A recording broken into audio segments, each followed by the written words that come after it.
With all the good options in the concealed carry market, it can be very overwhelming to go into the gun shop and pick a new concealed carry pistol. You know, there's just so many options to look at, and it can get overwhelming because some of them have features that you may need and may not need, and then you got the value added to it. So we're going to start this video series of comparisons between popular pistols so you can make a more informed choice if you're trying to choose your next concealed carry pistol. So today we're going to go over the Canik MC9 and the Sig P365. So stick with us and we'll give you the side-by-side comparisons and tell you our thoughts on which one would be a better pick and what we choose between the two.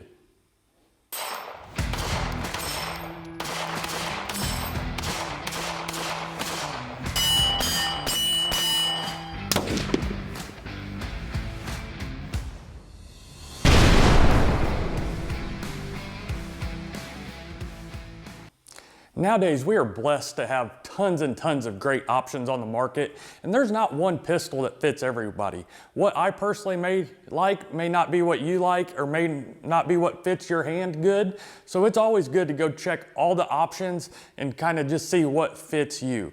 The main purpose of this comparison video is just to give you our initial thoughts and what we feel are the pluses and minuses on each pistol so you can make a more informed choice and kind of know what to look for.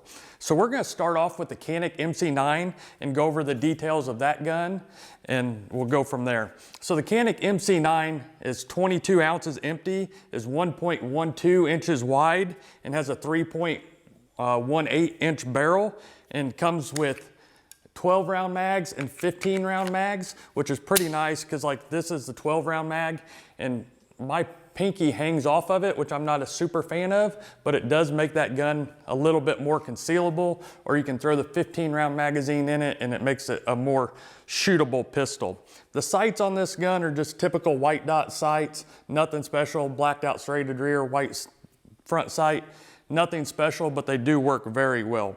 The MC9 comes standard on all of them, is optic ready, so you can fit any of the Hollisons or anything like that directly on it. So most people I know are running optics on this pistol. It's just a good bang for your buck. You know, this pistol is only $400, and I've seen it even cheaper sometimes, so it's got a lot of value to it. It does have a full front rail on it with 3 slots, which gives you a lot more versatility on your lights and lasers if you so choose to add one or any accessories. So that's kind of a plus in my opinion. The features to me on the MC9 are what really sets it apart. I feel like I'm a left-handed shooter, so having ambi controls is a huge plus to me. They're not necessarily needed because I've got used to running pistols that aren't ambi, but when they are ambi, it just makes it that much easier for me. So they got the slide bar release on this, kind of like the HKs, which I'm a super fan of. It just makes it very easy to manipulate and use. The mag release is swappable and works good, so there's no issues there at all. But overall, it's a very simple, streamlined pistol. None of the bars or levers stick out, so it just keeps it really streamlined and easy to conceal without adding any extra width to the pistol. The trigger on these is what really sets them apart on the Canik. It's got the red trigger safety on it, and then it's got that much take up and then a good solid wall. And then the brake is smooth, but it's a little long and mushy. But this gun has not been shot, so it will get better. Like there's the wall, and then there's the brake. Reset short, and the trigger's just very, very good. There's not very many triggers that compare to it, especially for the value and the price of this pistol. Like I said, at $400, it's a real, just all around good deal. We've had great luck with the MC9s. I personally got one that's got almost 4,000 rounds through it. I've never had a hiccup in the world. When the MC9s first came out, they did have a few issues though. There's people having issues with them jamming and light strikes and a whole bunch of different things. I was lucky not to get one like that, but it seems like they've got that fixed. It's not ideal, obviously, but if you look in history of guns, it's happened a lot. With the SIGs, it's happened. With a lot of these first gen pistols, when they first come out, they have a few hiccups, and that's kind of what happened with the Canik, but it seems like they got it under control. So now going on to the Sig 365. The 365 series, and this goes all the way from the regular 365 to the X to the XL. We're not really talking about the macro in this, but the smaller 365 pistols can all be kind of combined in here because they got really similar features and kind of the same type of thing. So these pistols weigh 18 ounces and just have a pretty small footprint. They're super easy to conceal. Magazines, you can get a 10 round mag, a 12 round mag, or a 15 round mag.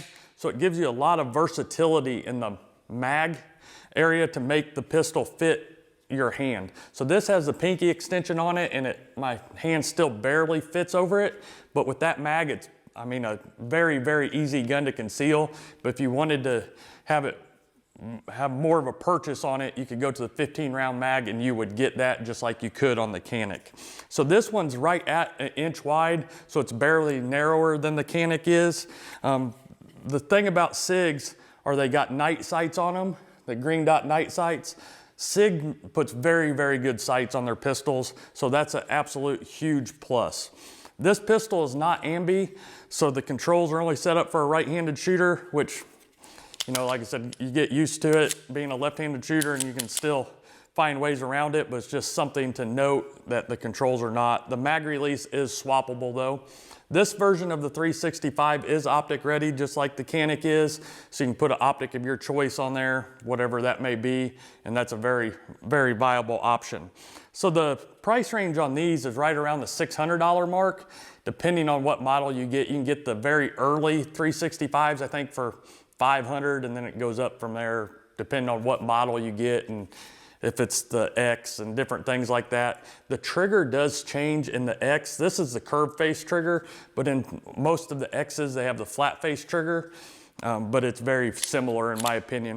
So trigger wise, it's got that much take up, so the take up's pretty good. And then the brake is kind of, I don't know what the best way to put it. It's a little mushy, so it feels good, but it's not a solid wall to break, if that makes sense. There's a little bit of mush in between it. So the reset is a little longer, and then you're back to that wall, and then it's got that, I don't know how much you can see that kind of mushy give in between it, which once you get used to shooting it, it's not bad, but it's just something to note. It's a different trigger than what you're used to in like a Glock or something that's just got a hard break and then a hard wall and then a crisp break. It's just a little bit mushy feeling. Some people love it, some people hate it. I'm kind of in between on it. It feels good, but that mush just doesn't make it as predictable in my personal opinion. So let's go to comparing these now. So when you go to weight, the 365 is gonna be definitely a few ounces, about 4 or 5 ounces lighter than the MC9, just in their stock configurations here without optics on them. You know, you're going from 22 ounces to 18 ounces. So that's a significant weight and you can feel. The other thing is, pistol wise, you can see how the 365 is barely narrower, which in my opinion, isn't gonna be a make or break deal because it's 0.12, so it's not like it's a big, big difference. The overall height of the pistol and trigger guard, you can see here, the trigger guard height on the MC9 is higher. So depending on your hand size, it fits some people different. People with big hands tend to not shoot these 365s as good, whereas they probably will shoot this a little better just because the overall width is just a barely bigger package. Barrel length, this is a 3.1 inch barrel on the 365, where this is a 3.18. So I mean, they're virtually identical, not much to compare there. Sight wise, if you just look at the sights, the Sig 365 comes with way better sights out of the box, without a doubt there. Price range is where they kind of start to differentiate themselves more. The 365, like I said, is about $150 higher than the MC9. So it's just kind of what feels better to you. Reliability wise, out of both of them, I personally have had great luck with both of them. Reliability wise, I think would be equal. I couldn't really say one would win there. Accuracy though, I will say the Canik MC9, in my personal opinion, is a little more accurate. It just seems like for most people's hand, and this just isn't me, this is just watching more people shoot it, the grip, you can tell the grip difference. The grip on the MC9 is a little bit wider front to back here, and you just get a different purchase on it than what you do on this for a lot of people's hands, especially if you got on the larger size of hands.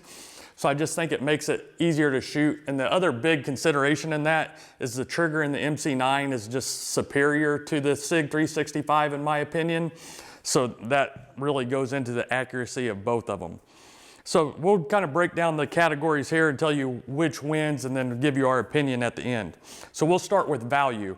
If I was just looking at value between these two pistols, Sig 365 and MC9, the MC9 wins by far.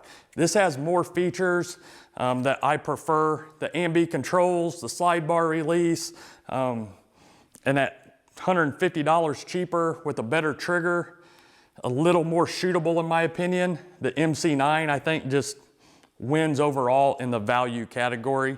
Ergonomics of the pistol is one of those that it's kind of back and forth to me, so we'll kind of go over that real quick. I think overall I shoot the MC9 better because I got a little more purchase on the gun and I grip it better. The one thing to that though is the way the ergonomics are on the Canik, I can't grip it as high. Like you can see how much slides above here. So it doesn't feel as natural in my hand even though I can shoot it well. Whereas the Sig 365, it feels a little smaller in my hand, but you can see on this beaver tail, you get a lot higher purchase on the gun. So when it's in my hand, it feels way more natural. Like if I was just gonna pick up the two and not shoot them, and I picked up the 365, I would say the ergonomics on this are better, but then you get into the shooting aspect and realize difference in shooting. I shoot the MC9 better because of the grip differences. So it's kind of a give and take. I shoot better with the ergonomics on this, but the ergonomics on the Sig 365 feel better on first impression. So features, in my opinion, is hands down, I think it would be the Canik. The only thing that the Sig 365 has on the Canik is it comes with better sights out of the box.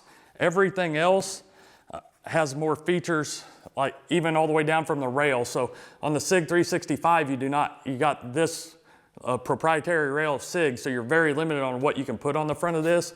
Where on the MC9, got a full rail, you can put anything you choose on it. Trigger wise, definitely the MC9 wins on the features there. And then just overall how the gun functions, the Canik wins with the slide bar release and the better trigger. There's no two doubts on that. Concealability and size wise would go to the Sig though. I've concealed both of these guns. They're both very easy to conceal, but the Sig 365 is a different level of concealability just because of the height of it and just it feels smaller when you're carrying it. The MC9, I mean, you can just tell by looking at the two of them, has a more blocky even look to it, and it feels a little more blocky when you're carrying it. Still very concealable, but the Sig beats it for sure. So those are kind of the main points between these two pistols and kind of what to think about. Overall, if I had to choose, if I was walking into the gun shop and had to choose one, I would personally still choose the Canik MC9, mostly because of the trigger and features, but also just the overall value between the two of them. When you're talking about another $150 to $200 difference between the pistols, I just can't justify how this would make up that difference between the money. But that's just my personal opinion. Everybody has their own opinions.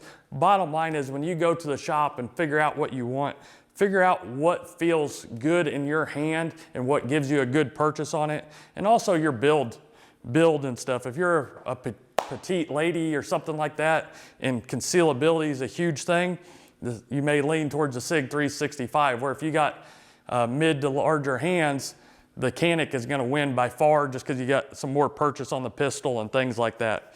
But let me know your thoughts between the Sig 365 and the Canik MC9. I'm curious to see what you guys think. It's kind of a toss-up. You know, the Sig 365 has been the best-selling concealed carry handgun for a long time. However, the MC9 has been making a lot of waves since it came out earlier this year. So we'll just kind of see how it falls. But overall, if I had to choose one today, it would be the MC9.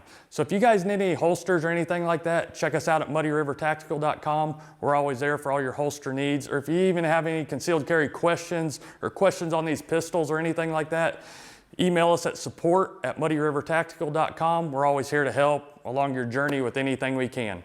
So I appreciate you guys joining me. Until next time, keep practicing and always be prepared.